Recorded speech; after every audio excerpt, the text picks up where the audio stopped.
waktu kita diberi puzzle kecil, gambaran kecil, seringkali kita nggak ngerti gambaran besar yang punya maknanya itu seperti apa. Dan saya mempelajari hidup itu seperti layaknya puzzle. Satu hal yang saya akhirnya mengerti, bahwa kita percaya bahwa ada Tuhan yang luar biasa yang menyiapkan gambaran indah dalam hidup kita, ya. Jadi kalau saya boleh men-sharingkan tentang perjalanan hidup saya, Bapak Ibu. Oke, slide saya boleh minta tolong. Yes. Oke. Iya. Oh, sebelumnya dulu ya. Oke, Bapak Ibu, kalau saya bisa men-sharingkan tentang perjalanan hidup saya, waktu kecil, saya itu usia 2 tahun, saya diangkat anak oleh keluarga Magelang. Sampai sekarang saya tidak ngerti orang tua kandung saya. Dulu waktu kecil, saya ini sempat protes ya, sempat tanya sama Tuhan, kenapa Tuhan saya kok gak hidup dengan orang tua saya? Ya, saya gak ngerti. Jawabannya cuma namanya anak kecil, taunya cuma protes aja ya. Bapak Ibu, saya tumbuh dari keluarga Magelang yang sederhana. Ya, keluarga sangat sederhana. Ibu angkat saya usia 58 tahun. 58 tahun dengan kondisi perekonomian sangat-sangat sederhana. Saya bersyukur sekali Tuhan gerakkan hati beliau sekarang sudah berpulang untuk mengangkat saya. 58 tahun dan saya masih 2 tahun. Waktu itu saya merasa bisa sekolah, bisa makan, itu udah sangat-sangat saya syukuri. Ya, karena saya tahu sekali keterbatasan beliau untuk menjaga saya, merawat saya. Tapi Bapak Ibu, waktu kecil saya sempat tanya loh ke Tuhan, Tuhan kok saya nggak kayak di film-film gitu ya? Kalau diangkat anak oleh keluarga yang kaya, yang perhatian, yang bahagia, yang nggak ada ribut-ributnya gitu, kayak film-film gitu ya.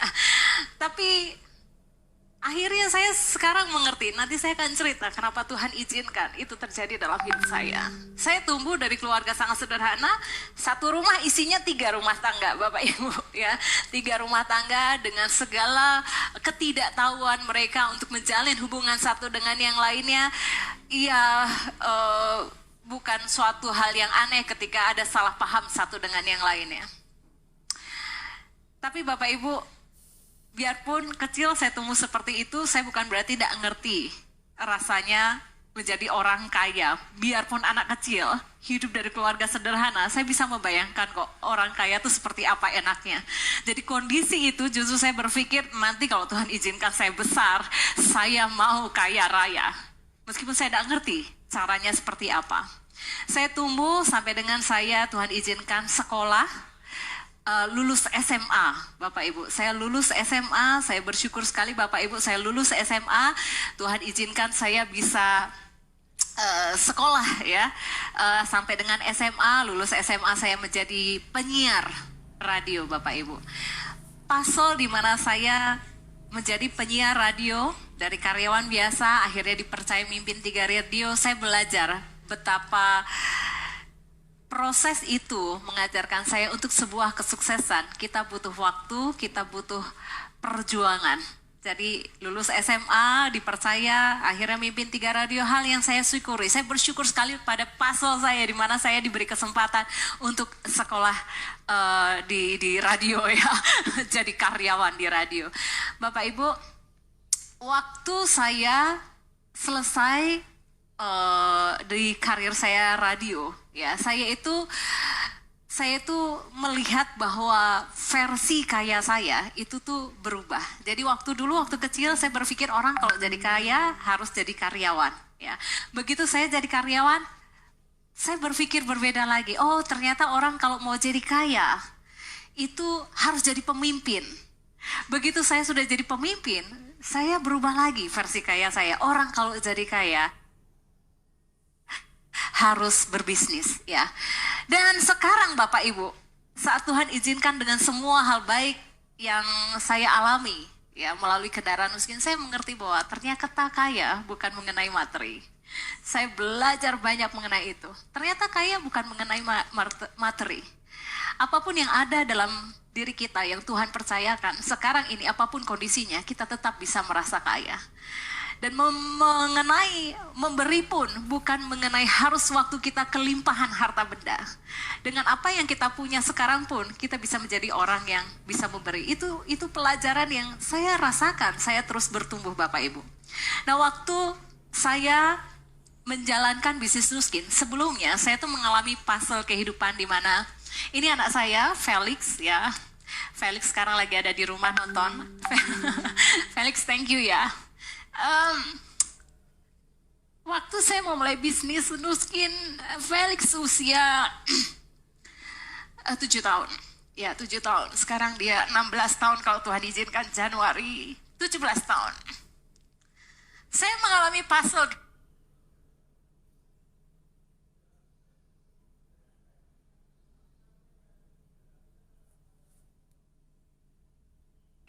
bukan orang tua yang ideal. Saya mengalami proses kehidupan dalam rumah tangga saya. Tapi saya bersyukur sekali Bapak Ibu dengan puzzle itu. Puzzle itu menghakimi buat orang-orang yang berpisah dalam rumah tangganya. Dan puzzle itu Bapak Ibu mengajarkan saya luar biasa bahwa dengan kesendirian saya, waktunya saya untuk menata hidup saya untuk ke depan. Karena kita sama-sama tahu Bapak Ibu, kalau Tuhan izinkan kita dikasih umur panjang, kita akan melalui masuk usia 40, 50, 60, 80, bahkan mungkin 100 tahun. Waktu itu saya usia 33 tahun. Saya belajar di usia 33 tahun membayangkan masa depan saya. Saya mengalami proses yang tidak mudah tentunya Bapak Ibu, dengan mengambil keputusan untuk resign dari pekerjaan saya untuk menjalankan sebuah bisnis Bapak Ibu. Ya, karena memang saya rasa wajar ketika seseorang dalam hidupnya berkarir, memiliki pegangan secara keuangan, terus harus mengambil keputusan itu. Tapi Bapak Ibu, saya bersyukur sekali puzzle itu diizinkan oleh Tuhan. Sehingga saya sekarang mengerti bahwa dalam hidup tidak ada yang perlu dikhawatirkan. Ada Tuhan yang selalu memelihara hidup saya dan tentunya hidup Anda. Bapak Ibu, puzzle saya Bapak Ibu, kenapa saya memutuskan untuk menjalankan sebuah bisnis? Karena memang anak saya menjadi alasan bagi saya. Bapak Ibu, waktu kecil saya itu gak ngerti namanya hubungan keluarga yang sedarah sedaging. Proses waktu saya kecil, hal yang paling susah itu merasa sendiri justru. Bukan masalah makan yang pas-pasan gitu ya. Bukan masalah kekurangan ya, tapi merasa sendirinya. Jadi waktu Tuhan izinkan perjalanan saya punya anak kandung, yaitu Felix. Itu anugerah yang luar biasa bagi saya, yang saya harus perjuangkan. Saya tahu saya tidak sempurna jadi ibu, tapi saya tahu saya bisa untuk memperjuangkan lebih baik lagi di masa depan saya. Dan itu yang menjadi alasan saya, kalau Tuhan kasih saya umur panjang, kenapa saya nggak memperjuangkan hidup saya? Mumpung saya masih muda, apa yang saya harus takutkan? Tapi saya harus memperlihatkan dan mencontohkan ke anak saya bahwa orang tua boleh melakukan kesalahan, tapi bukan berarti dia harus menjadi orang tua yang gagal dan salah seumur hidupnya. Dia bisa melakukan hal-hal yang terbaik untuk masa depan anaknya. Jadi itu saya berpikir, kalau saya punya impian besar waktu kecil, saya mau kaya dan Tuhan beri kesempatan pada saya memiliki anak gitu ya. Saya berpikir saya harus melakukan yang terbaik. Saya membayangkan saya bisa membiayai, saya bisa memberikan yang terbaik buat sekolah Felix, buat apa yang dibutuhkan oleh Felix. Saya juga membayangkan suatu hari kalau Tuhan izinkan saya bisa melihat anak-anak cucu-cucu saya ingin menjadi orang tua atau grandma yang ideal buat mereka. Nah Bapak Ibu, kerinduan itu yang saya berpikir saya harus mencari peluang bisnis. Dan menariknya dan puji Tuhan ya, Tuhan pertemukan saya dengan pasangan yang sangat istimewa. Ya, pasangan yang jadi penolong saya. Bu Atika dan Pak Didin. Saya tidak bisa membayangkan seandainya saya tidak bertemu dengan beliau. Beliau orang yang sangat luar biasa yang dikirim Tuhan dalam hidup saya. Bapak Ibu, pertemuan saya dengan Bu Atika sangat unik sekali ya. Karena waktu itu saya sedang mencari peluang bisnis. Dan saya bertemu teman saya yang menggunakan Galvanic Spa. Dan saya setahun tidak ketemu, saya melihat perubahan wajahnya luar biasa Bapak Ibu. Bapak Ibu, waktu saya melihat wajahnya semakin muda, saya tanya pakai apa? Pakai Galvanic Spa, saya tanya ada bisnisnya enggak? Saya lagi cari peluang, saya lagi mau menata masa depan saya. Dan Bapak Ibu, teman saya menyampaikan enggak tahu bisnisnya, ya, tapi Galvanic Spa-nya akan sangat bagus dia gunakan. Singkat cerita, saya mencari informasi, ya, orang-orang yang menawarkan bisnis Galvanic Spa, dan akhirnya saya berdoa sama Tuhan, ya Tuhan, kalau ada dari nomor-nomor ini yang memberikan jawaban langsung ke saya, menjelaskan mengenai Galvanic Spa dan bisnisnya, saya mau join dengan orang tersebut. Dan Bu Atika, Pak Didin yang Tuhan kirim, saya percaya bukan suatu kebetulan Tuhan kirim Bu Atika dan Pak Didin, karena beliau ada di Bekasi, saya ada di Semarang Bapak Ibu. Beliau langsung dengan antusias menjelaskan mengenai bisnis ini. Saya lagi haus akan peluang bisnis dan beliau menjelaskan semua secara detail. Bapak Ibu, pasal saya bertemu dengan Bu Atika adalah pasal yang sangat-sangat saya syukuri. Waktu itu Bapak Ibu, saya waktu tanya ke Bu Atika, ya, saya tanya ke Bu Atika mengenai peluang bisnisnya Bapak Ibu, ya, Bu Atika langsung ya mengajak saya investasi. Investasinya adalah Galvanic Spa 5, ya, 5 Galvanic Spa. 5 Galvanic Spa Bapak Ibu yang saya investasikan sebenarnya bukan modal yang sangat besar. Bapak Ibu, banyak orang di luar sana berpikir bahwa orang untuk menjadi kaya, orang untuk menjadi sukses, orang untuk berhasil mewujudkan impian-impiannya harus dengan modal yang besar. Di bisnis ini saya belajar banyak tentang investasi di bisnis ini. Tidak selalu membutuhkan uang yang besar. Karena dibanding apa yang Tuhan izinkan saya terima sekarang ini, Bapak Ibu, 5 Galvanic Spa sangat kecil. Justru Bapak Ibu ada modal yang sangat besar yang dibutuhkan waktu saya menjalankan bisnis Nuskin, yaitu mental sebagai pebisnis. Bapak Ibu, mental di mana saya belajar, saya perlengkapi dengan pengetahuan saya, dengan skill saya, dengan attitude saya, dengan hasrat membara saya, itu yang membuat modal kecil ini terus bertumbuh. Bapak Ibu, modal yang kita investasikan di bisnis Nuskin itu akan terus berkembang menjadi sangat besar, tergantung hasrat yang kita miliki. Dan saya waktu itu memiliki hasrat yang membara luar biasa untuk menata hidup saya. Sehingga apa yang saya investasikan akhirnya berkembang. Dan hasrat ini menentukan percepatan bisnis saya, menentukan besar kecilnya bisnis saya.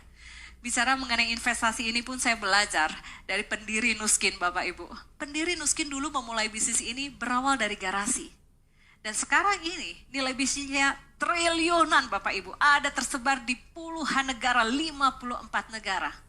Modal uang bukan segalanya di bisnis ini Bapak Ibu. Nah Bapak Ibu, dari Galvanic Spa Bapak Ibu, saya mulai melakukan dan menjalani pasal-pasal hidup saya di bisnis Nuskin. Membangun bisnis ini Bapak Ibu, saya melalui proses yang ya mungkin di antara Anda mengalami banyak proses yang tidak mudah. Jadi waktu saya join Nuskin, saya mengembangkan bisnis ini di Semarang dalam waktu 6 bulan. Tuhan izinkan saya jadi ruby. Tapi 1 tahun persis saya ditinggalkan oleh orang-orang di organisasi saya. Hanya tinggal 1 orang yang tersisa. 1 orang ini pun Bapak Ibu secara terus terang-terangan, gak ada tedeng aling-aling orang Jawa bilang. Dia mengatakan bahwa saya akan jalanin bisnis ini sesuka saya, sebisanya saya. Well, berarti dalam 1 tahun saya udah berusaha, berjuang, saya harus memulai dari awal lagi.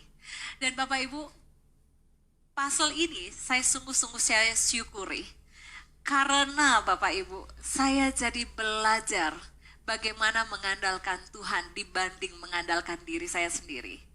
Mungkin ada di antara Anda yang mengalami, saya alami, ya. Seolah-olah berjalan dalam kabut, dalam kegelapan. Kita tidak melihat dengan jelas apa yang akan kita jalani dan apa yang akan kita alami. Sama dengan saya.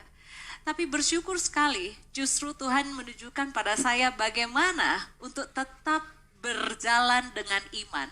Kalau saya nggak mengalami ini Bapak Ibu, saya tidak mengalami pasal ini, saya tidak mengerti arti iman sesungguhnya. Ya, iman bagaimana melihat apa yang belum terlihat, bagaimana bisa merasakan bahwa akan mengalami apa yang belum terjadi. Dan itu Tuhan izinkan. Sejak saat itu, apapun prosesnya, saya lalui setiap perjalanan saya. Sehingga saya boleh melihat gambaran jelas, semakin jelas melalui bisnis Nuskin. Dan Bapak Ibu, ada hal yang saya pelajari mengenai nilai-nilai yang menuntun dan membantu kita untuk mengatasi pada masa sulit kita.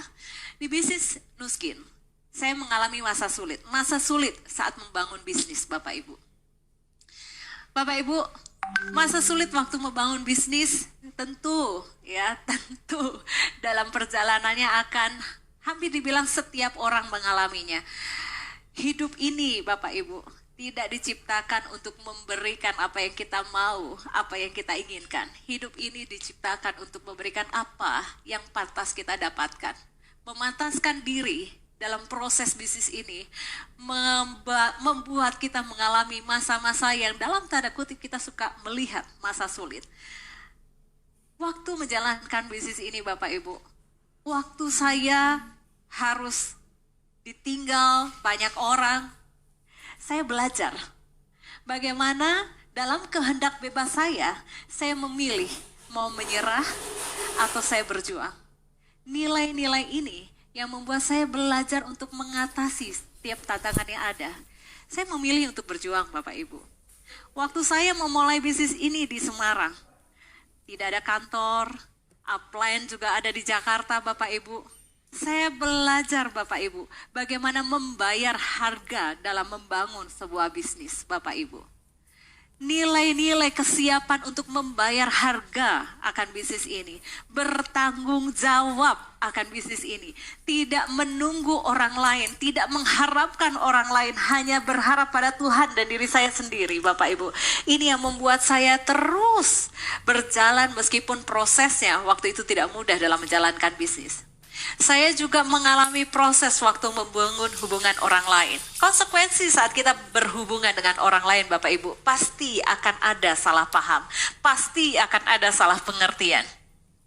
Dan nilai-nilai yang saya pelajari waktu saya menghadapi masalah terhadap orang lain waktu membangun hubungan adalah bagaimana saya belajar untuk mengasihi orang lain, mengerti bahwa orang lain membuat kesalahan sama halnya saya pun banyak melakukan kesalahan.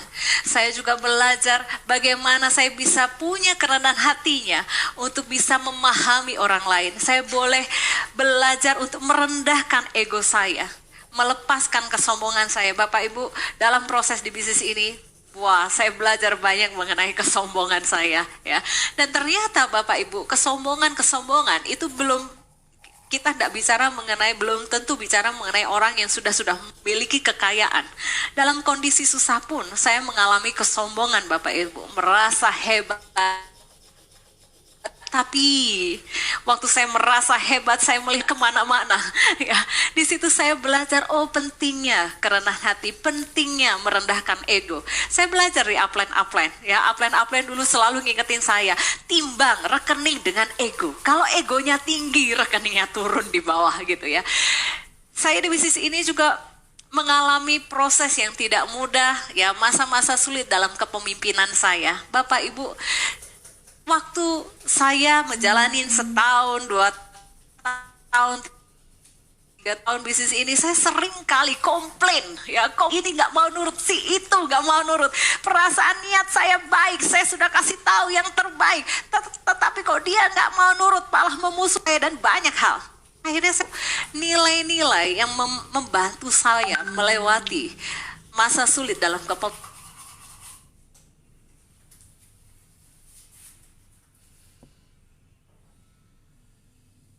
dalam kepemimpinan kita Ya, PR bagaimana kita meningkatkan skala bisnis.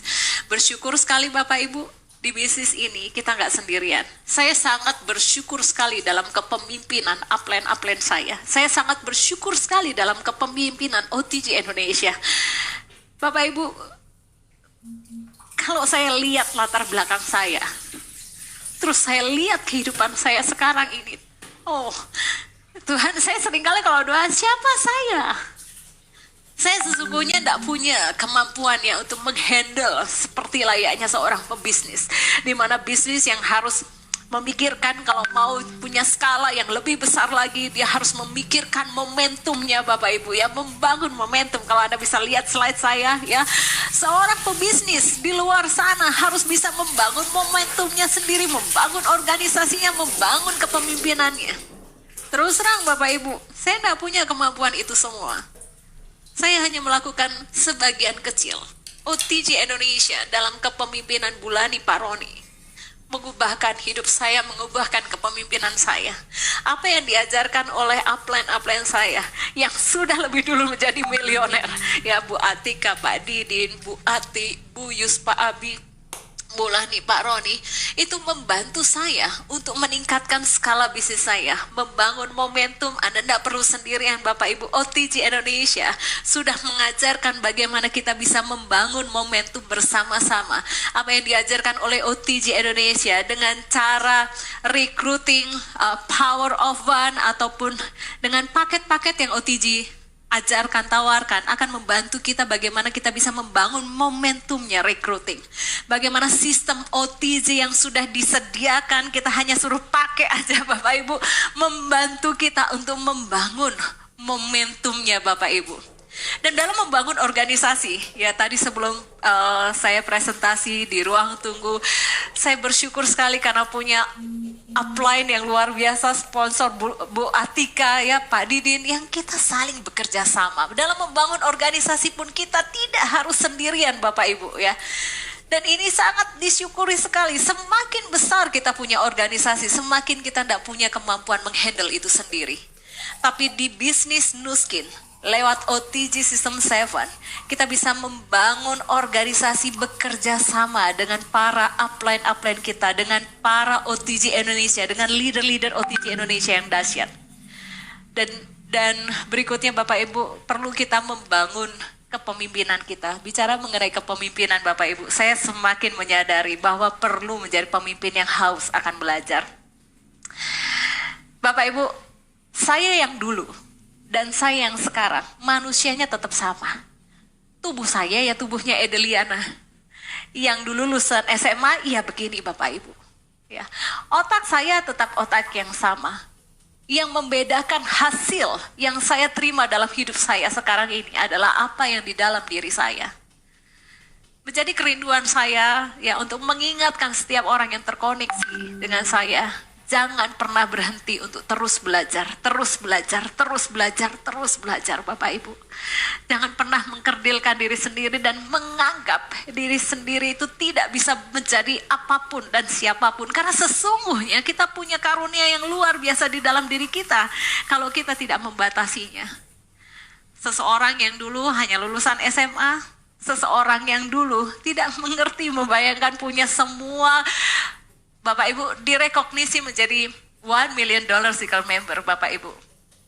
Rasanya Bapak Ibu dulu punya uang 10-100 juta aja, itu sesuatu yang sulit dibayangkan. Sekarang Tuhan izinkan saya menerima semua kesempatan yang terbaik melalui kendaraan Nuskin. Karena OTG mengajarkan saya, upline mengajarkan saya bagaimana untuk terus belajar. Dan sekarang giliran saya mengajarkan setiap Anda yang sekarang ini sedang belajar di Virtual Success Summit, bangun kepemimpinan dengan terus belajar. Karena kita tidak bisa memberikan apa yang kita tidak punya. Karena kita tidak bisa mengajarkan apa yang kita tidak hidupi. Karena kita kalaupun hanya tahu secara teori, kita tidak punya kekuatannya untuk mengubah hidup seseorang. Jadi Bapak Ibu, ini perjalanan saya, pasal-pasal yang Tuhan izinkan ya saya jalanin. Kalau saya boleh lihat slide saya, Bapak Ibu, ini saya perlu 3,5 tahun untuk menjadi Executive Brand Director. Ya 3,5 tahun saya membutuhkan waktunya untuk menjadi eksekutif brand director. 5 tahun Tuhan izinkan saya menang BDM Star, ya, mendapatkan hadiah 40.000 US dari Nuskin, Bapak Ibu. Kemudian 7 tahun Tuhan izinkan saya mencapai presidential director. Kemudian 9 tahun Tuhan izinkan saya menjadi first circle of excellence. Semua ini Bapak Ibu berkat andil banyak pihak.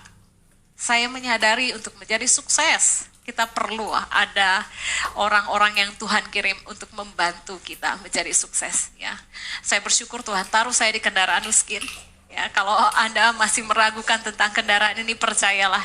Ya, ada banyak orang yang sudah Tuhan izinkan melalui kendaraan Nuskin bertumbuh menjadi pribadi yang luar biasa, memiliki kehidupan yang luar biasa. Saya bersyukur karena Tuhan taruh ada dalam organisasi OTG Indonesia. Bapak Ibu, OTG Indonesia memberikan sistem pendidikan bagi siapapun dengan latar belakang apapun, ya, untuk menjadi versi yang terbaik dalam hidupnya.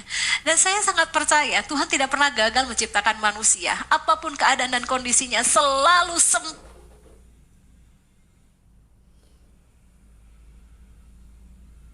ajarkan kepemimpinan yang sesungguhnya. Saya dalam prosesnya mengalami banyak masalah dalam hidup saya. Beliau mengajarkan nilai-nilai yang membuat saya terus bertumbuh. Saya sangat bersyukur Tuhan kirim beliau untuk menjadi pemimpin OTG Indonesia. Beliau membantu saya mengajarkan banyak hal dalam pribadi dan kepemimpinan saya. Bapak Ibu, rasanya kalau ada rasa syukur yang bisa saya berikan, saya hanya berharap Tuhan izinkan saya untuk punya andil seperti layaknya para upline saya, berarti pada hidup orang lain, di mana orang lain bisa bertumbuh secara pribadi menjadi luar biasa, memenuhi panggilan hidupnya sebagai manusia yang sempurna, yang dahsyat dalam hidup mereka. Dan saya bersyukur Bapak Ibu untuk leader-leader yang luar biasa, Bapak Ibu, ya, ini foto seluruh tim yang saya bersyukur sekali punya tim-tim yang Tuhan kirim dalam organisasi saya. Mereka sabar sekali dengan saya dalam kepemimpinan saya, dalam proses saya, Bapak Ibu. Oh, percayalah, tidak mudah punya upline seperti saya yang seringkali keras kepala, egois, Bapak Ibu, yang seringkali melakukan kesalahan-kesalahan dan menyalahkan orang lain, Bapak Ibu. Banyak sekali kesalahan-kesalahan yang saya lakukan, dan saya bersyukur sekali, ya, saya punya orang-orang di organisasi saya yang Tuhan kirim, dan mereka setia untuk menunggu proses saya menjadi pemimpin yang dewasa, setia menunggu proses saya untuk menjadi pribadi yang luar biasa yang bisa membantu mereka menjadi lebih baik. Bapak Ibu, demikian sharing dari saya. Sampai bertemu Bapak Ibu di sesi-sesi berikutnya, di kesuksesan berikutnya. Cerita ini akan terus berlanjut Bapak Ibu. Saya bersyukur Bapak Ibu, Tuhan kirim Anda semua. Saya bersyukur Tuhan kirim suami saya yang luar biasa, Pak Marvin. Saya bersyukur Tuhan taruh anak yang luar biasa, Felix, yang saya melihat dalam proses saya bertumbuh, Bapak Ibu, ya, dalam kepemimpinan saya, dalam sebagai seorang ibu, Bapak Ibu. Beliau, suami saya dan anak saya begitu sabar, Bapak Ibu, menunggu saya sampai akhirnya saya bisa diberi kesempatan oleh Tuhan untuk menunjukkan apa yang Tuhan izinkan terbaik saat ini, ya, untuk mereka, untuk keluarga saya. Ya, saya bersyukur Bapak Ibu. Dulu waktu kecil saya memang anak angkat yang gak punya keluarga kandung. Ya, saya memang waktu kecil saya merasa sendiri. Tapi sekarang Bapak Ibu, puzzle-nya luar biasa. Saya punya keluarga yang bisa mengasihi saya, menyayangi saya apa adanya, yang mendukung saya dalam hal yang tidak mudah, yang bisa mengerti saya waktu saya melakukan hal-hal yang bodoh, Bapak Ibu. Dan saya punya keluarga OTG Indonesia yang menjadi sahabat saya waktu susah, waktu senang, waktu saya bodoh, waktu saya pintar, waktu saya belum menjadi apa-apa. Dan sekarang Tuhan izinkan saya menjadi first circle of excellence. Bapak Ibu, saya sangat percaya setiap Anda pasti bisa. Kita semua orang yang hebat yang diciptakan Tuhan dengan sangat-sangat sempurna. Terima kasih. Mbak Adeline, stay there. We love you. Kita punya kejutan untuk Mbak Adeline.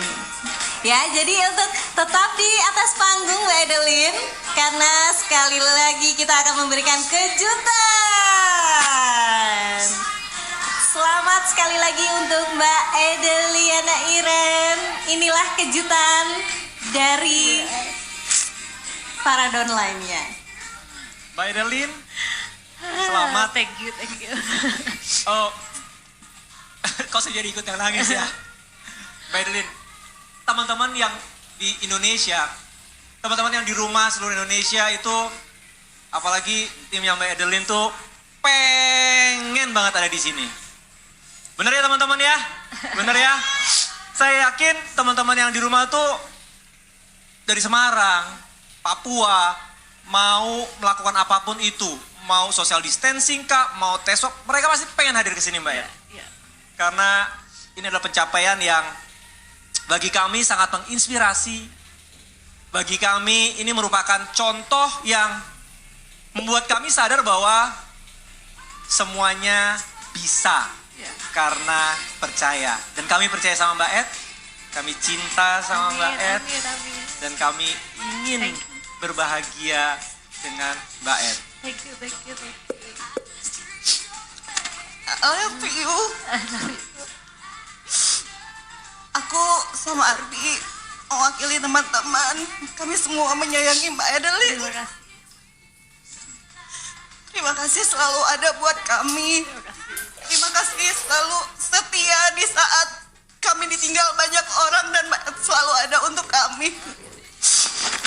Dan kami mewakili teman-teman semuanya, tim Mbak Adeline, teman-teman OTG Indonesia, 2.000 orang, kami merasakan kehangatan di sini. Kalian pasti merasakan kebahagiaan Mbak Adeline, sama halnya kami di sini. Ada surprise dari kami. Mbak Ed boleh lihat, dan aku yakin pasti Mbak untuk mencintai dan menyayangi begitu banyak orang. Kunci jawaban yang Tuhan kirim buat saya dalam bisnis ini. Stres, semua beres, jadi milioner itu boleh. Pasti cute, mutimu, duit banyak dan jadi orang yang yahoo. Kagak stres, semua beres, jadi milioner itu boleh.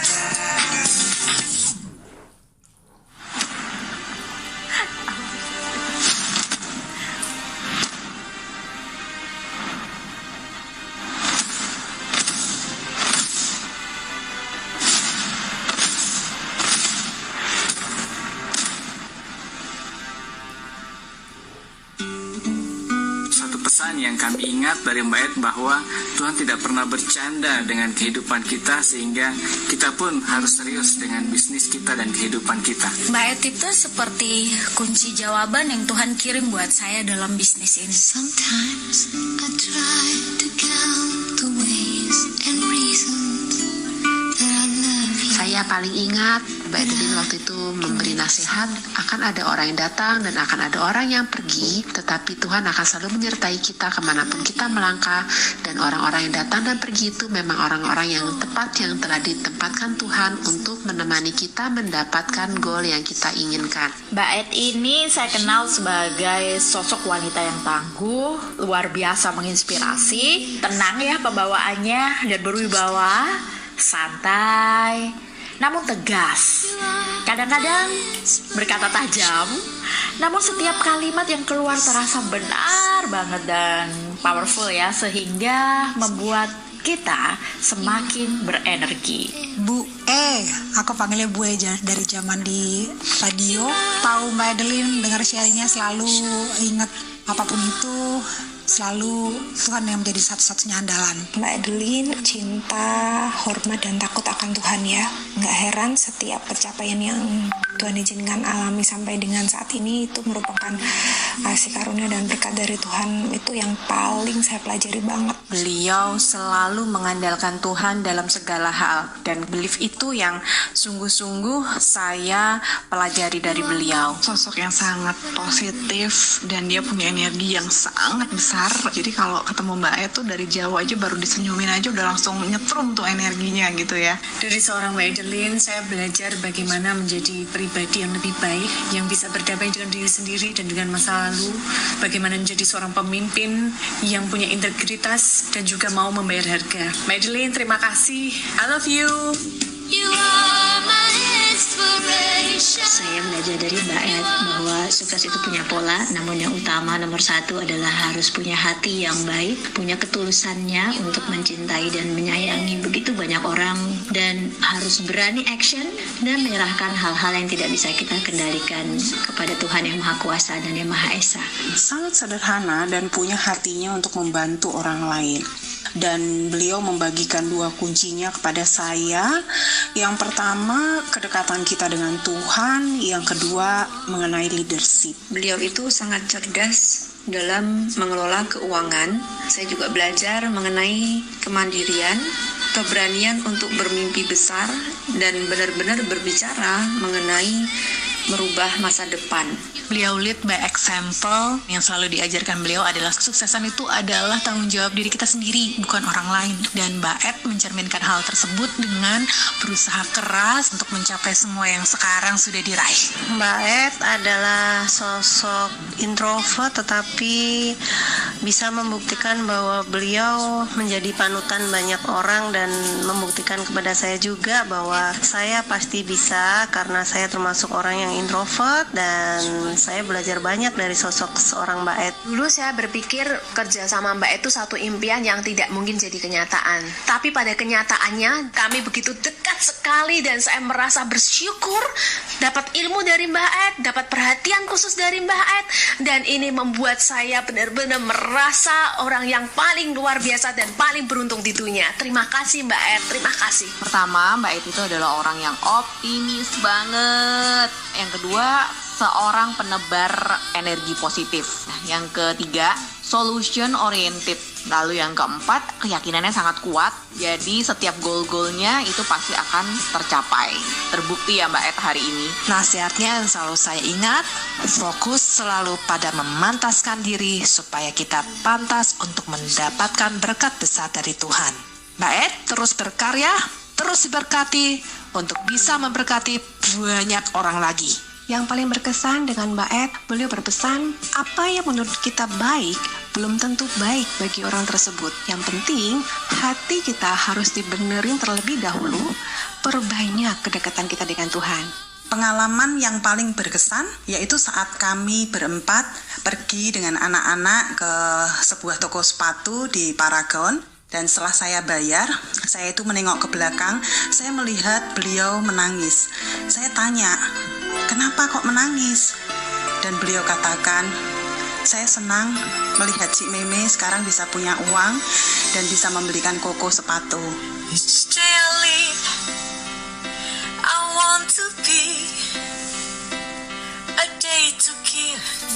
Saat dimentoring oleh Mbak Edliana Irene, ada tangis, ada ketakutan, ada tidur sampai pagi hari. Namun, ada kepastian untuk kembali bermimpi besar. Aku tahu beliau orang yang mencintai aku dari hatinya.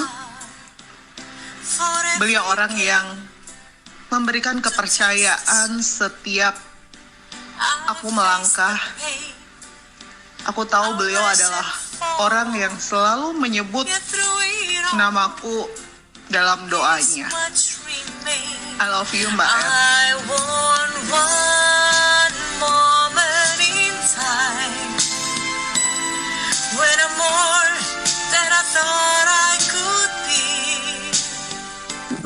baik sekali karena memproses saya di sisi memproses saya untuk menjadi pribadi yang lebih baik, kemudian memproses saya untuk menjadi pemimpin yang lebih baik, yang sangat saya syukuri sekali. Sampai akhirnya saya kalau lihat dulu kecil sampai sekarang, oh Tuhan siapa saya ya, kalau Tuhan kasih kesempatan begitu indah sampai saya boleh memiliki kehidupan yang saya impikan.